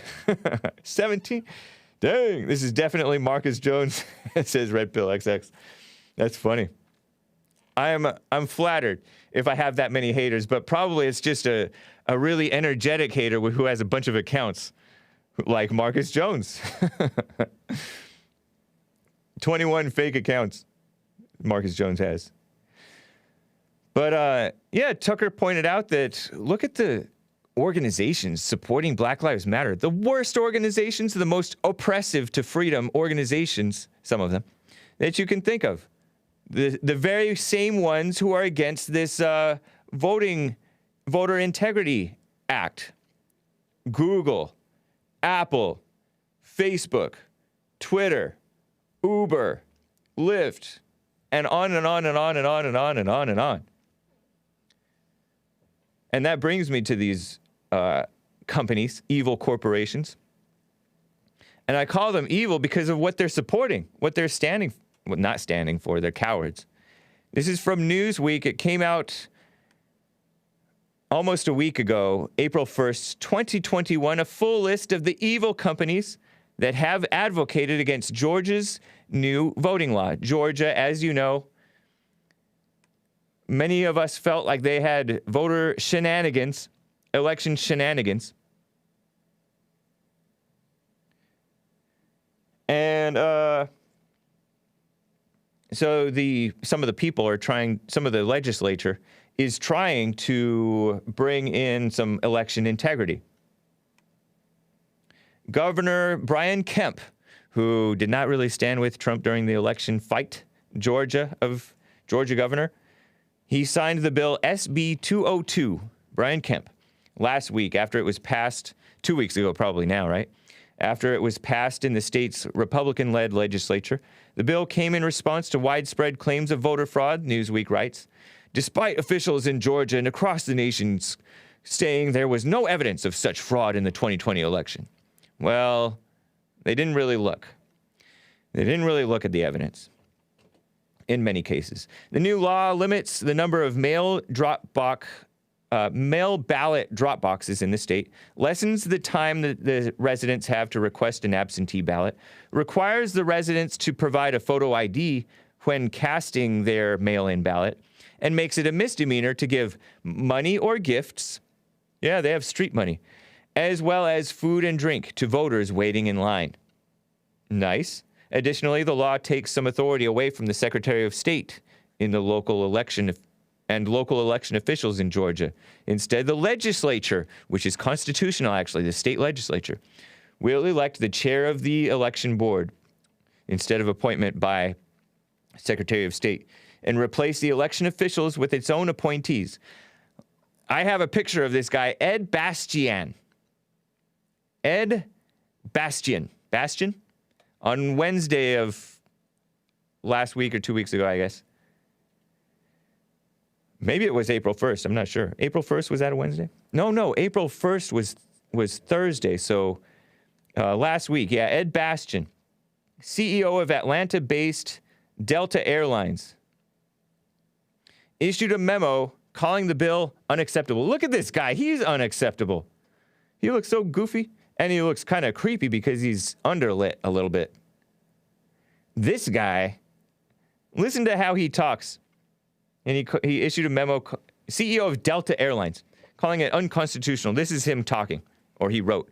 We had some successes, I guess he worked with these people, with the legislature, in eliminating the most suppressive tactics that some had proposed. However, I need to make it crystal clear that the final bill is unacceptable and does not match Delta's values, Bastian wrote. Stupid. He's a simp. Can I say that word? Better than the word. Ed Bastian. He added, the right to vote is sacred. Look at this guy. What a shame. How embarrassing that he would be supporting this communist stuff. Listen to them. By the way, he said the right to vote is sacred. Somebody pointed out, a caller pointed out, it's not a right. And this guy doesn't believe in God. He's calling it sacred. Sacred means like set apart by God, right? The right to vote is not a right, and it's not sacred. It's not given by God to vote. He said it's evident that the bill includes provisions that will make it harder for many underrepresented voters. Underrepresented? Excuse me, blacks are overrepresented. At least the evil ones. Particularly black voters, to exercise their constitutional right to elect their representatives. That is wrong. So he's a communist. Shut up. Ed Bastian. And you look at him, he looks weak. He's not, he's being a phony. Ed Bastian. Look at that. Goofy.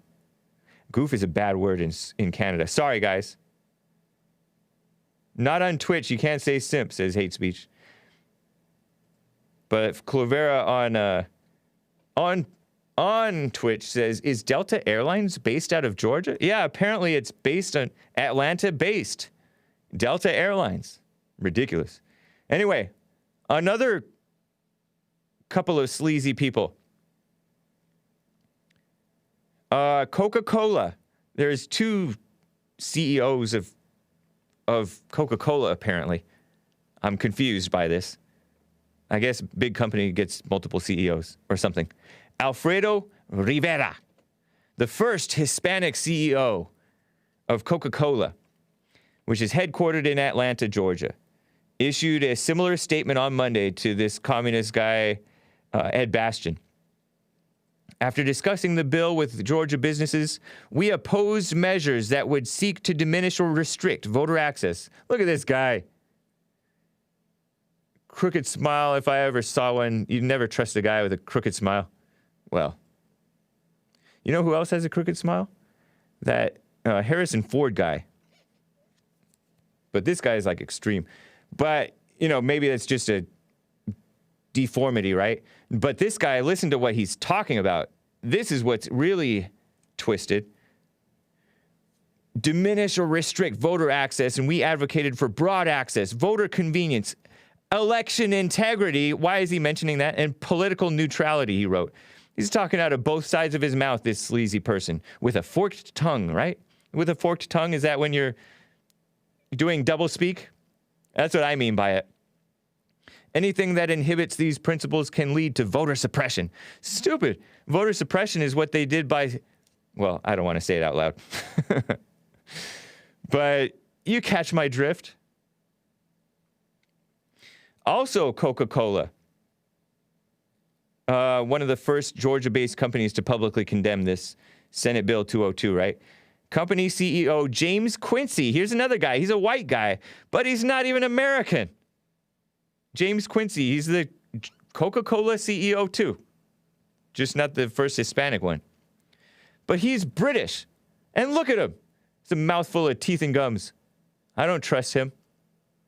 And I'm right not to trust him because listen to this. A foreign actor meddling in our business. I mean, I don't know why they put a British. He's British. He said the law does not promote principles we have stood for in Georgia around broad access to voting, around voter convenience, about ensuring election integrity. He's just reading from the same dumb, blind script as the first Hispanic CEO of his company, Alfredo Rivera, who's actually from Honduras, I think. I think he's from Honduras. So these are a couple of foreigners. Alfredo Rivera might be naturalized, so-called citizen of America. But this guy's British. He told CNBC this, according to Washington Compost. And I have another guy, I think, Kenneth Frazier. He's the CEO, and this guy's black, but not a decent one, apparently. He looks like he's a decent guy. Look at that. Doesn't he look like a nice guy? Smiling, wearing a suit. Nice portrait. But this guy, Kenneth Frazier, CEO of New Jersey-based pharmaceutical company Merck. Ooh, pharmaceutical company. You know that's evil. I don't want to be jumping on the bandwagon to hate on the pharmaceutical companies, but they get in bed with the government and they do all kinds of evil. Pushing drugs, not good. He posted a statement on Twitter. He tweeted, "There is no more fundamental right than the right to vote." Yes, there is, you liar. It's not a right. Freedom of speech, which was violated after we protested this so-called vote. Anyway, we all have an obligation to stand up against racism. What's he mentioning racism for? And other forms of discrimination wherever we see them. This guy's a liar. He's black, he looks nice, but I don't know. I don't know who put him up to that. But pharmaceutical-based company Merck, your CEO, is terrible. So here's the list of a full list, at least as of last week, of the evil companies, just so you can make a mental note not to support them, because they are pushing evil, who have so-called spoken out against this Georgia voter integrity law. They're pretending, oh, racism. Delta Airlines, Coca-Cola, pharmaceutical company Merck, Apple. I better hide my computer while I'm reading this. I better hide my phone. Shameful. Yes, Apple / Tim Cook. Tim Cook is that openly homosexual CEO of, he took over after that guy died. And that guy might not have been the nicest guy, but he was kind of tough. I respected him. But this Tim Cook guy is, I think, kind of bad news. Apple. So Apple spoke out against this. Huge companies. Facebook. I thought that we wanted election integrity. Facebook is meddling in our elections, in our laws and stuff. Home Depot, I told you guys about them promoting the gay stuff and listening to the SPLC. Is it Merrick? Michelle 67, not Merck? Let me see. Merck and Company. It's not Merrick, unless it's pronounced Merrick. MERCK and Co. Just so you know. Home Depot, I told you about them. They support the pride parades. They've been kind of bad news for a long time, supporting the degeneration, the degeneracy, the decline of our civilization, even while giving great jobs to people, because it's a nice job, work at Home Depot, right? But it's ill-gotten gain if they're not standing on what's right, or just not getting involved in this mess. The Atlanta Falcons, which, that's a football team, I believe, and the Atlanta Hawks, I don't know what that is. Another sports team, right? Asset manager BlackRock. Oh, the Hawks is the NBA, thank you. Boycott the NBA and the NFL and MLB, and maybe even PGA. And NC2A, which is college. The college best people, supposedly. And NASCAR, because they violate the rights to fly the beautiful Confederate flag. JP Morgan Chase. Yeah, Chase Bank has gone after Proud Boy. Haven't they gone after Proud Boy guys and stuff like that? Chase Bank deplatformed that Fed, Eric Tario. I'm playing around. I may not be. Yeah, they closed his account.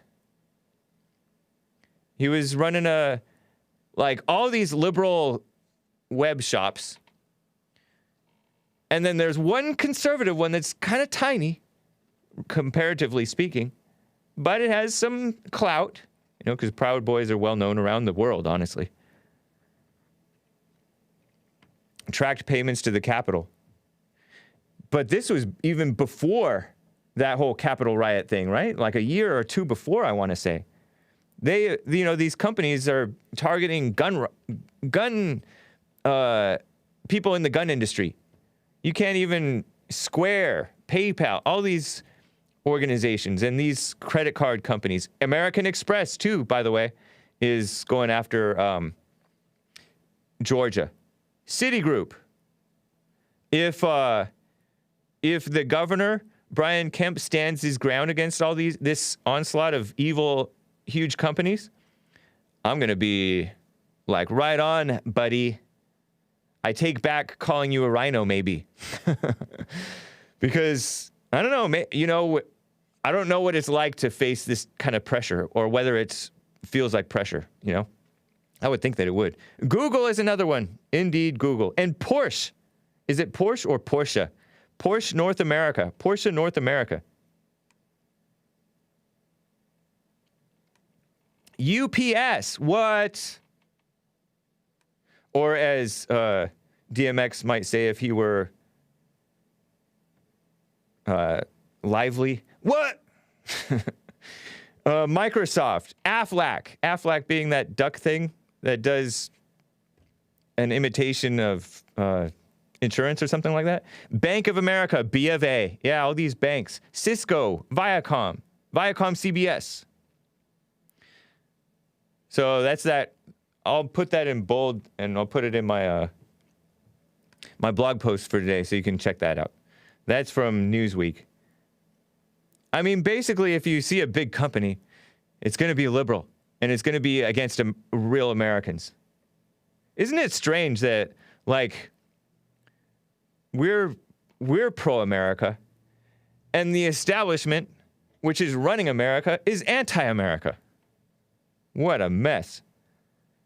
Republicans are calling for boycotts of critics of the Georgia law, and I kind of agree, if you can.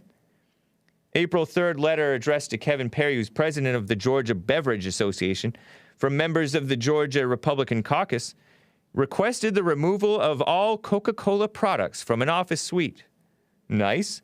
8 GOP legislators signed off on the memo. Good. Gotta fight back. Nazi companies. No, commie companies. Which is worse, actually. Did you know? Anyway. That's that for those evil corporations. Never thought I would jump on the evil corporations bandwagon, but to be honest, like, maybe all my life they've been kind of aiding and abetting in this decline. They put out commercials that are smearing men and making fun of whites and just being evil. Soda should be regulated exactly the same as cigarettes, says Asmodor. Yeah.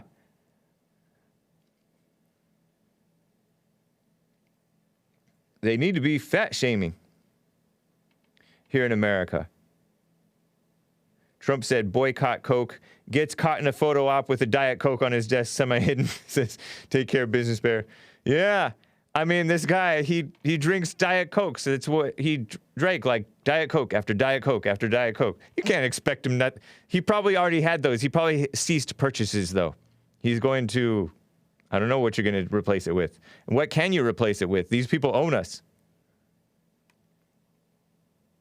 So I don't mind that. I'm not offended that Trump is still drinking Diet Coke. Who knows? Anyway, I got to tell you about this story. This is mind-bogglingly stupid. I don't know much about Andy No. I know some positive and negative things about this guy.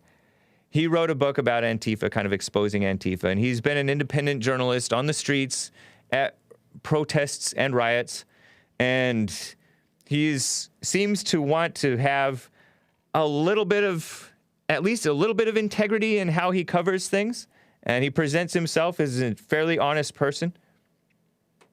There are some, he's not perfect, right? I don't know if he's a Christian. He left the country. I did not know this. Before I get back to calls. Andy No, the journalist who covers Antifa, he's Asian, right? He reveals why he left the United States. The Epoch Times reports. And journalist Andy No, NGO, right? I knew some No's. I don't want to dox them, but I knew some No's growing up. I don't know if they were related. I think that might be a Vietnamese sort of last name. But I knew some people were Chinese, but they got a Vietnamese last name because they were traveling all through that area before they came here.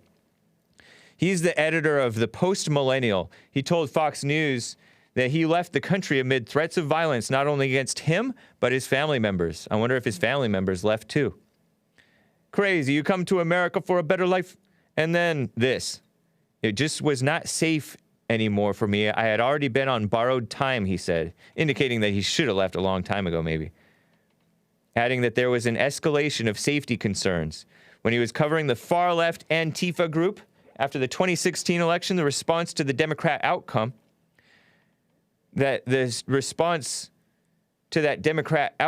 democratic outcome, I guess he's saying, meaning the people voting, right? To the vote, the people voted for Trump, was for people to take to the streets in masses and reject the outcome. And in Portland, many people chose to manifest their frustration through violence and destruction. There was this overall, not just a shift in the attitudes in the public toward left-wing political violence, which the left has always been more violent. Am I right? Am I wrong? Am I right or am I wrong? Yeah, I don't want to, as Medora was saying about Andy Ngo, one of the primary drawbacks about that guy. I kind of don't want to repeat that at this time. But he says that about himself, so it wouldn't necessarily be wrong to say that. Anyway, he said that there was a hollowing out and a weakening of law enforcement institutions, and that's true. Since Obama, that's been done. And honestly, maybe even before that, it was a push for a long time to hamstring the cops, kneecap the cops, and feel sorry for the criminals, adding that mainstream news outlets allowed such rhetoric to flourish. These extremist, radical, unfounded ideas, such as Black Lives Matter movement, the whole Black Lives Matter movement, completely unfounded. I mean, you can find that, cops aren't perfect in terms of they will violate the rights of men and they will enforce the liberal agenda. But the stuff that they're saying, oh, black victimhood, oh, racism, nope. Oh, white supremacy, nope.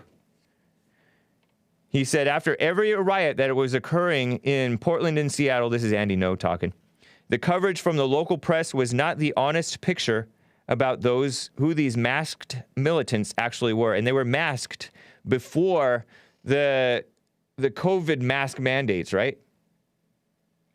I wonder if the mask mandates were to give more cover to Antifa. I really wonder that. When we did our straight pride rally, up in Modesto, California, the first year, nobody was allowed to wear a mask. And that kept Antifa in check because there were cameras around. They didn't want to get caught and identified committing crimes, violent crimes against us. They wanted to. But the following year, everybody was wearing a mask. Ridiculous. I wasn't. Anyway, over time, Ngo began to become known by Antifa followers, and he had to stop going to the riots and demonstrations. In 2019, he was attacked by a mob of Antifa adherents and was hospitalized. Some members of the media accused him of faking his injuries, even while he was hospitalized. See, these people are just evil. But Jussie Smollett, oh, they jumped on that. They believed it. But when Andy Ngo gets actually assaulted, oh, you're overhyping it. And maybe he is a bit of a drama queen. I don't know. But no, these threats against him, they're real. And the hatred that they have against him and anybody who tells the truth or wants free speech or loves America, that's real. They attack Trump supporters all the time. That's why Proud Boys started coming to these things, some of them, to defend the innocent people from the Antifa people. It's not like they came just to fight. They came to defend, for the most part, right? Some guys get a little overhyped. I was challenging the narrative that they had, the dominant narrative that they had in both the local press and the national press, because they're pretending, oh, we are anti-racist, we are anti-fascist, stupid liberal communists. Earlier this year, Andy Ngo told the Epoch Times that Antifa isn't merely an ideology, as some in the U.S. intelligence officials have said in recent years. Yeah, the FBI head, Christopher Wray, I think, said it's an idea. Trump should have fired him. FBI Director Chris Wray told a panel in 2020 that it was more of an ideological movement than an organization. Antifa is more than an idea, Andy Ngo said. It is also a movement, and it is evil. It has groups that are organized into formal groups, and that includes Rose City Antifa, the oldest Antifa organization in the United States, based in Portland, Oregon, the epicenter of the movement's violent activity. And it's not just violence that they do, by the way. They do all these campaigns just like Sleeping Giants, right? Sleeping Giants is basically another Antifa. What they do is try to take down Bill O'Reilly, Tucker Carlson, Sean Hannity, anybody who's remotely standing for what's right, even remotely.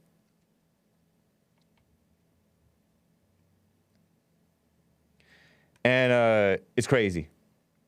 And they've been around since, I feel like they've been around since the 80s, because they would, or maybe earlier than that, 70s, maybe earlier than that, right? When they fight with the skinheads at punk things, they're basically punks. I think. That's from what I understand. Hake is one shiny dude. Anyway, that's that. He's left the country. He's not the only American, and I'm, maybe a little bit gracious in calling him an American, but what he's for is like for American. What these people are is anti-American. Send Antifa out of the country. They should be deported. They don't belong here. They're outright don't even want America to exist. Anyway, I got to get to Art in Ohio. He's been on hold. Art, how are you doing? Man, what's up with you? Hey, how you doing? I'm doing fine. Thank you. Where my Hake at? Hake gon' give it to him. Gon' give it to him. Hake gon' give it to him. Very nice. Already. Nah, I'm about to say, I find that kind of funny that I was putting that in the chat like last week before this happened to DMX. Yeah. And then all of a sudden he had a heart attack. Oh man. What a shame. Were you a fan of his at all? Man, I liked him, man. I ain't gonna come to no funerals on no fake stuff, as Drake would say when he made that little song. He was all right, man. He just DMX team that came around after Tupac died, so he was just somebody that was put out there to keep us entertained. But he definitely had good music or whatnot, and yeah he might have had what's the word? Like, might have had other problems as far as like using drugs or whatnot. But we all knew that listening to his music when he used to pray or whatnot, we knew he was fighting demons. So it was just one of them things. Yeah. But that's how I feel about it too. Yeah, I mean, we pray he pulled through, but if God take him out, then I ain't gonna question him. I ain't gonna question Father God. It is what it is. He don't make no mistakes. Yeah. His will be done. His will be done. Yep. I'm about to say, so did you hear about? Because I'm a little bit off topic. I really just called about that, but I'm gonna try to throw something else at you too. Okay. Brother. But so did you hear about I seen something came on my little phone, and it was saying that they teaching Mexican kids or something how to do computer programming down at the border. You're talking about the illegals? They're teaching illegals to do computer programming? I promise to God, I seen that pop up on my phone, and I just been meaning to call and tell you. It was like last week around Wednesday it came up on my phone. Wow. So in other words, they're going to teach the illegals to code, and then they'll replace even the people who learn to code who've lost their job. What a mess, if true. Yeah. So and it's crazy you sitting there, because that's how I know what I seen, and I know I ain't tripping, because that's the first thing that crossed my mind. So I didn't even have to say, you already get what I'm saying. So they basically trying to set them up to displace us, and it ain't just blacks, and it ain't just it ain't just blacks, it's whites too. You see what I'm saying? Right. Yeah. Yep. Yeah. So I just wanted to bring that to your attention, man. Keep up the good work. We love this show, man. And just like I said, man, a lot of stuff that I do be predicting. Oh yeah, it comes to pass. We ain't just throwing predictions in the atmosphere, and ain't, you know what I mean? Right. I ain't a guesser. I'm a predictor. Okay. Long story short, so yeah, man, you keep up the good work. This show gonna take off. This is like this is a diamond. See, a lot of people, it's like a Tupac show. A lot of people slipping on the music till they got hip to him, and then everybody want to act like they was really fans, but they really weren't fans. It's like the people who act like they used to watch Steph Curry, and then they jump on the Golden State bandwagon when they start winning championships. Nah, man, we've been liking Steph Curry and Klay Thompson, and thank you Draymond Green for being an alpha dog and telling them girl basketball players that they ain't getting no more money. They better shut their mouth, or they don't get no money. Get the money you getting, or don't get no money at all. Interesting. WNBA, Draymond Green from the Golden State alpha dog. Alpha Dog, Draymond. Hey, Draymond, keep working out. Me and my dude, Steph Curry, Klay Thompson, we getting more rings. Hey, and we rolling with Trump over here, baby. Okay. I'm not sure what Yes, all sir. you're referring to, but that's cool. I'm not a fan of this fake equal pay victimhood for women mess. They need to be definitely staying home, to be honest. Hey, I'll catch you, man. Catch all right. you later. Thank you, Art. Appreciate it. Yes, sir. Yep. Very nice. Yeah, he continues DMX, the rapper. By the way, for the boomers' sake, this guy was born in 1970. He's 50 years old. Known by his stage name, DMX. Did you know that is short for Dark Man X? Oh my gosh. So he's one of those, is he one of those like Malcolm X people? His real name is Earl. Earl Simmons. Maybe that's why we haven't heard from Earl in a couple of days. Is Earl DMX? Dark Man X? I don't know. Rapper, songwriter, and actor. So, boomers, I respect boomers. And it doesn't sound right for boomers to be referring to grown, adult, 50-year-old males, even if they are black, even if they are rappers, by their rapper name, DMX. So you can call him Earl Simmons, and nobody will know who you're talking about. Except for the most dedicated fans, I guess. Oh, he was in Romeo Must Die. I've been meaning to watch that movie. Now we gotta watch that movie. Did somebody tell me to watch Belly? I think somebody yesterday told me to watch Belly. But anyway, seemingly a lost soul. He should have never agreed to go on that show with the Oprah Winfrey woman, Oprah Winfrey Network woman. What's her name? Iyanla Vanzant. Iyanla Fix My Life. Back in 1990, Jesse Lee Peterson appeared on the Phil Donahue show, as well as the Geraldo Rivera show, 1990. He was that's after he founded Bond. Like 31 years ago. And at one of those shows, it was either Phil Donahue, who was he was the biggest and most successful, probably, daytime talk show host. And then Geraldo Rivera, to this day, he's running his mouth. Kind of a dumb liberal. Friends with Trump, but goofy person, liberal. Talk show host kind of a guy. Geraldo. Next on Geraldo. Well, one of those shows, it had a whole bunch of black up-and-coming radicals. And one of them was in the audience, and she spoke up and said, "I'm a priestess." It was Iyanla Vanzant. And she hosts this dumb Oprah show called Oprah Winfrey Network, OWN TV show called Iyanla Fix My Life. And she gives bad advice to the people. And she was made DMX look like, or I should call him Earl Simmons, Earl Darkman X Simmons, look like a little boy. What a shame. And it was all about just smearing the man. What a phony. Phony world. What a shame. Anomaly tweeted, and I agree with this sentiment yesterday. Clarence Thomas is black excellence and American excellence. To me, this whole black excellence and thing is a joke, but American excellence, yeah. And he used to be a radical.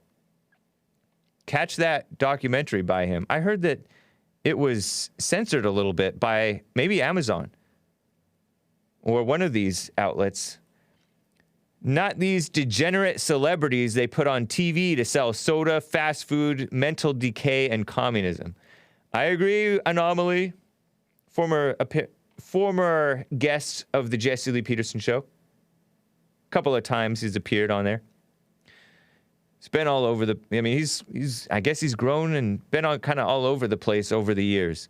First he did a Bernie thing, and then he went on a Trump kick, and now he's kind of over Trump because of the vaccine thing. Anyway, cool. I wish him well. TheHakeReport.com for my stuff. JesseLeePeterson.com for Jesse Lee Peterson's stuff. That's not Clarence Thomas, that's Thomas Sowell. Interesting.